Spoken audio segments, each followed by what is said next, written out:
اب میں ایک دعا کا منظر سنانا چاہتا ہوں. ایک لٹا ہوا قافلہ ہے جس میں بھوکے پیاسے بچے. یہ قافلہ بھوکے کے بازار سے گزرا. دعا کیسی المناک ہے، کیسی المناک ہے. کوفے سے قافلہ گزر رہا ہے اور ایک بیوی اپنے گھر میں بیٹھ کے قرآن پاک کی تلاوت کر رہی ہے. اس کی کنیزیں آتی ہیں اور کہتی ہیں بیوی لٹا ہوا ایک قافلہ آیا ہے، اسیروں کا قافلہ آیا ہے، ذرا آپ آ کے قافلہ دیکھ لیں. وہ بیوی کہتی ہے کہ نہیں، ہماری شہزادی زینب نے منع کیا.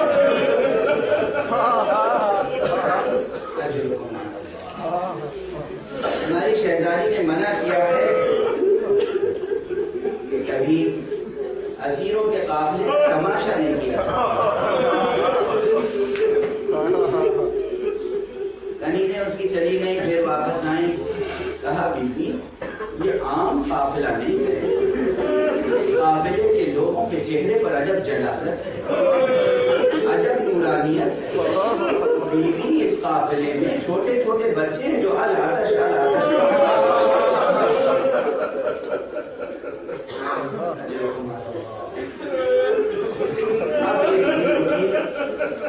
کچھ خرما لیا، پوزوں میں پانی لیا، اپنی کنیزوں کی جھرمٹ میں دھسے قافلے تک پہنچی.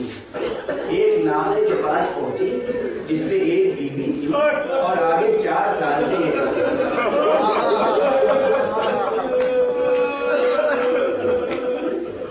اور بچی سے خطاب کر کے کہا کہ یہ بیٹی بہت پیاسی معلوم ہوتی ہے، بھوکی معلوم ہوتی ہے، یہ خورما کھا لے، یہ پانی پی لے اور میرے لیے کچھ دعائیں. عزیزو، یہ روایت آپ بہت سنتے ہیں، مگر میں نے علامہ واحد افغانی کے مقتل میں جو روایت دیکھی اس میں ایک جملہ اور لکھا ہوا ہے. اور اس میں جملہ یہ ہے کہ اس 4 سال کی بچی نے ایک مرتبہ غور سے اس بیوی کو دیکھا اور کہا یہ خرما صدقے کا تو نہیں.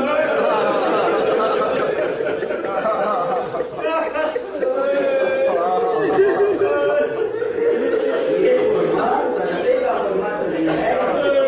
وہ بیوی سمجھ گئی، اس نے کہا نہیں بیوی نہیں بیٹی، یہ خرما صدقے کا خرما نہیں ہے، تو میں تمہارے لیے بچی نے ہاتھ بڑھایا اور بیوی نے کہا کہ میرے لیے کچھ دعائیں مانگ لے.